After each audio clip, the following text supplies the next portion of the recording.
కర్నూలు జిల్లా మంత్రాలయంలో తీవ్ర విషాద ఘటన చోటు చేసుకుంది. తుంగభద్ర నదిలో స్నానానికి వెళ్లారు 5. ఇప్పుడు సత్యనారాయణ స్వామి పూజ అనంతరం నదికి వెళ్ళినటువంటి వీరు నీటిలోతో అంచనా వేయలేక ప్రమాదానికి గురై కొట్టుకుపోయినట్లుగా తెలుస్తోంది. ఈ గల్లంతైన వారిలో హైదరాబాద్కు చెందిన యువన్ చంద్ర, సతీష్, అలాగే మంత్రాలయానికి చెందిన రాఘవేంద్ర, ధను కూడా ఉన్నట్లుగా తెలుస్తోంది. ఉరవకొండకు చెందిన సంధ్య సైతం గల్లంతైనట్లుగా తెలుస్తోంది. అయితే అదోనికి చెందిన అపర్ణ త్రుటిలో తప్పించుకున్నారు. ఘటనా స్థలానికి ఇప్పటికే పోలీసులు, రెస్క్యూ బృందాలు చేరుకున్నాయి. గల్లంతైన వారి కోసం తుంగభద్ర నదిలో గాలింపు చర్యలు చేపడుతున్నారు. నీటి మట్టం కొంచెం తక్కువగా ఉండడంతో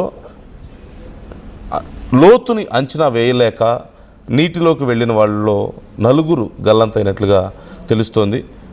హైదరాబాద్కు చెందిన యువన్ చంద్ర, సతీష్, మంత్రాలయానికి చెందిన రాఘవేంద్ర, ధను, అలాగే ఉరవకొండకు చెందిన సంధ్య, మొత్తం 5 గల్లంతయ్యారు.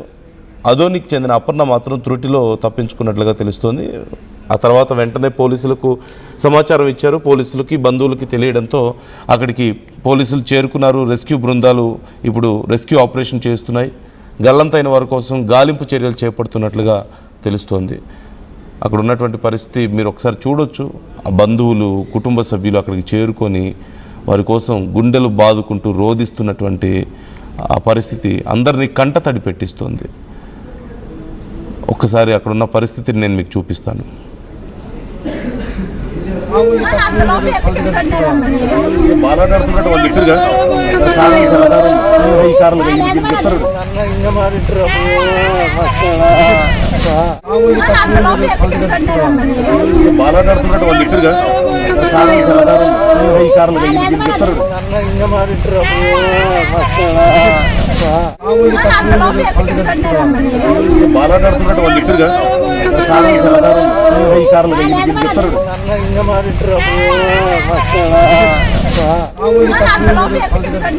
ప్రతినిధి హుస్సేన్ మనతో జాయిన్ అవుతున్నారు. డీటెయిల్స్ తెలుసుకుందాం. హుస్సేన్, ఈ ప్రమాదానికి సంబంధించి ఇంకా డీటెయిల్స్ ఎలా ఉన్నాయి? రెస్క్యూ ఆపరేషన్ ఎంతవరకు వచ్చింది? ప్రజెంట్ కండిషన్ ఏంటి అసలు?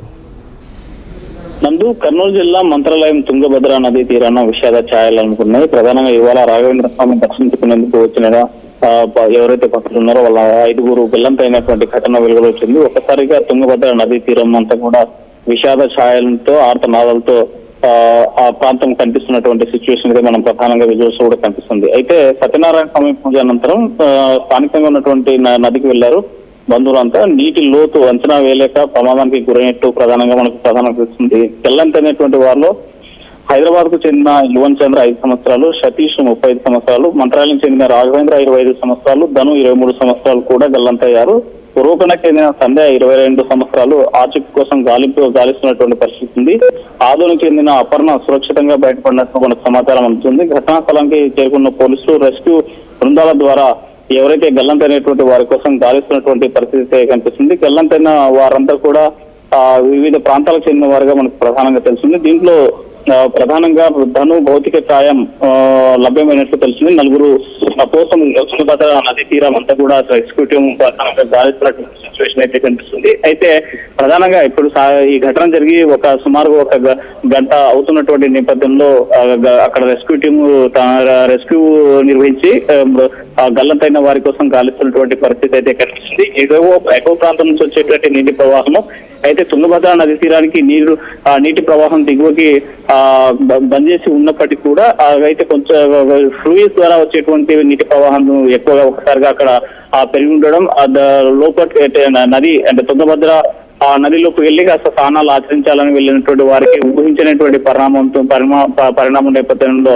ఈ 5 మంది కూడా గల్లంతైనటువంటి సిచ్యువేషన్ ఉంది. అయితే చీకటి పడుతూ ఉండేటువంటి సమయం రెస్క్యూ చేయడానికి అక్కడ టీమ్స్ అన్ని కూడా ఇబ్బందికరమైనటువంటి సిచ్యువేషన్స్ ఏర్పడుతూ ఉన్నాయి. ప్రధానంగా చీకటి పడేటువంటి సమయం, సంధ్యా సమయం పూర్తి అవుతున్నటువంటి నేపథ్యంలో చీకట్లో రెస్క్యూ చేసి గాలింపు చర్యలు చేపట్టాలని కూడా ఇబ్బందికరమైనటువంటి సిచ్యువేషన్ ఉన్నటువంటి నేపథ్యంలో పోలీసులు అక్కడ రెస్క్యూ టీం గల్లంతైన వారంతా కోసం చూస్తూ గాలిస్తున్నటువంటి పరిస్థితి అయితే కనిపిస్తుంది. అయితే ఇప్పటికీ ధనుకు సంబంధించినటువంటి భౌతికాయం మాత్రమే వెలికి తీశారు. మరో 4 గల్లంతైనటువంటి వారందరినీ కూడా గాలిస్తున్నటువంటి పరిస్థితి ఉంది. అయితే రేపు ఉదయం 6 గంటల సమయం అయితే తప్ప మళ్ళీ రెస్క్యూ చేసి అక్కడ పరిస్థితులను అంచనా వేసేటువంటి పరిస్థితి లేదు. అయితే గల్లంతైన వారు కూడా నీటి ప్రవాహంలో పక్కనే అందులో ఉన్నటువంటి పెద్ద పెద్ద బండరాలు కూడా ఉండడం, అక్కడ ఆగిపోయారా లేకపోతే ఇంక కింద దిగువకి ఎవరైనా ఈత వచ్చినటువంటి వారు ఎవరైనా స్విమ్ చేస్తూ ఇంకా ముందుకెళ్లారా అనేటువంటిది కూడా కొంత అనుమానం వ్యక్తం చేస్తున్నటువంటి పరిస్థితి అయితే కనిపిస్తుంది.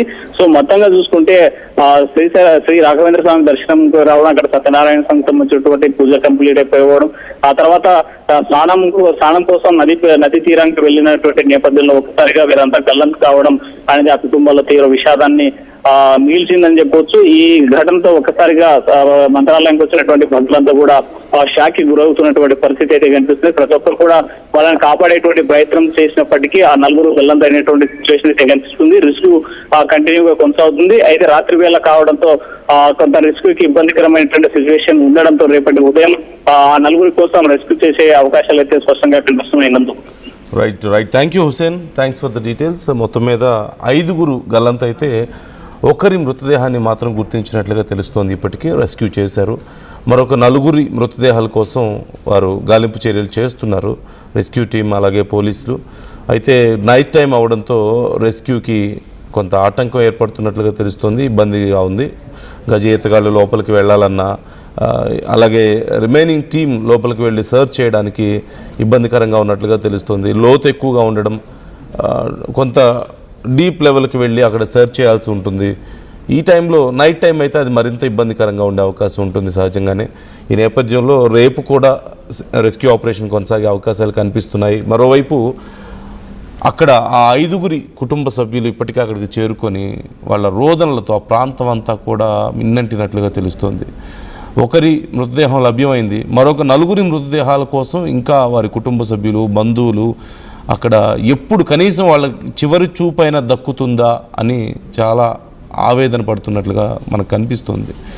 మరోవైపు దేవుడి దర్శనం కోసం వెళ్ళి దేవుణ్ణి దర్శించుకొని ఆ తర్వాత ఇలా ప్రాణాలు కోల్పోయినటువంటి ఘటన అక్కడ సంచలనం రేపుతుంది. అధికారులు కొంచెం చర్యలు తీసుకుని ఉంటే బాగుండేదేమో.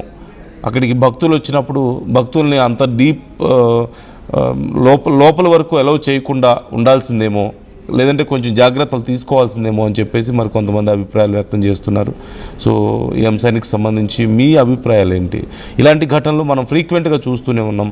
వాటర్ ఫాల్స్ దగ్గరికో లేదంటే చెరువుల దగ్గరికో ఇలా నదుల దగ్గరికో వెళ్ళి అక్కడ ప్రాణాలు కోల్పోతున్న వాళ్ళ సంఖ్య పెరుగుతుంది. ముఖ్యంగా సమ్మర్ టైంలో ఈ ఘటనలు చాలా ఫ్రీక్వెంట్గా కనిపిస్తున్నాయి ఈ మధ్య. So be careful and try to comment your opinions also. ఈ అంశానికి సంబంధించి ఎప్పటికప్పుడు మా ప్రతినిధి హుసేన్ మనకి డీటెయిల్స్ అందిస్తూ ఉంటారు, మినిట్ టు మినిట్ అప్డేట్స్. అక్కడ రెస్క్యూ ఆపరేషన్ ఎలా కొనసాగుతుంది, ఏం జరుగుతుంది అక్కడ అనే దానికి సంబంధించి నేను మరొకసారి మీకు అక్కడ ఉన్నటువంటి పరిస్థితిని క్లియర్గా చూపిస్తాను.